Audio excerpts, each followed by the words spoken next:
Good day mga kabibi. Meron tayo ditong Camry Limited na may problema sa pamamalya.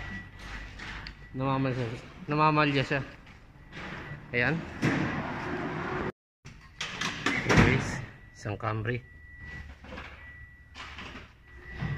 Start natin sa sakyan. Ayan. Isang Camry. Yan. Okay.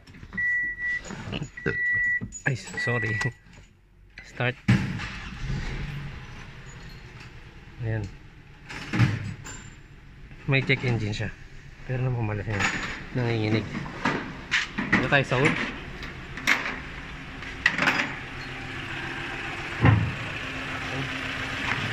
Palyado siya.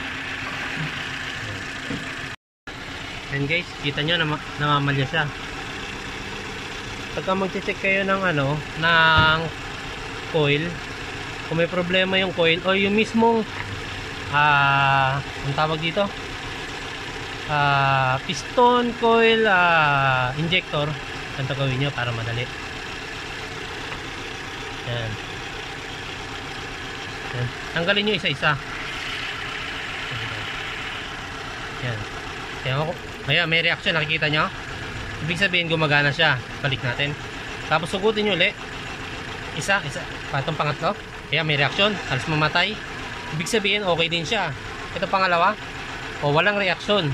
Ibig sabihin, itong pwesto ng number 2, maaari may problema ang coil o kaya may problema ay yung injector. O kaya may problema din sa loob. Kaya i-check natin mamaya. Basta ito number 2, hindi gumagana. Tapos ito number 1, ayun, gumagana.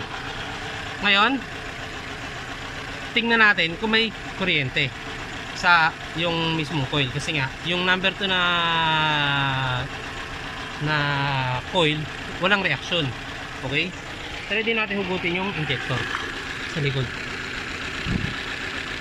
Dahil hindi reachable yung injector niya, try natin ilabas yung spark plug. Spark plug ko kaya yung mismong coil. Total may spare tayo. Try natin palitan. Okay?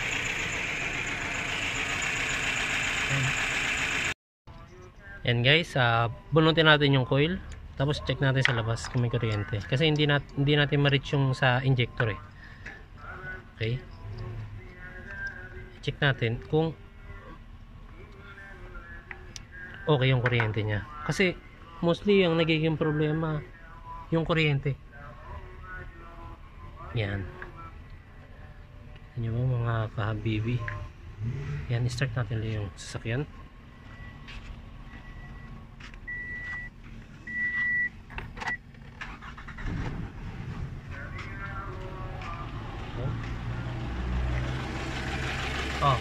As you can, sa nakikita nyo, yan, wala kang kahit anong kuryente. Ibig sabihin, sira na talaga yung coil nya.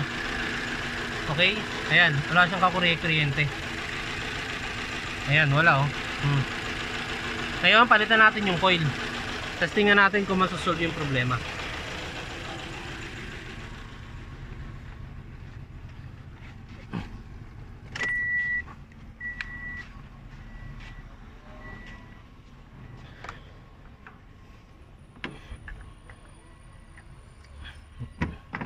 Ayan, dahil meron tayong coil na pamalit.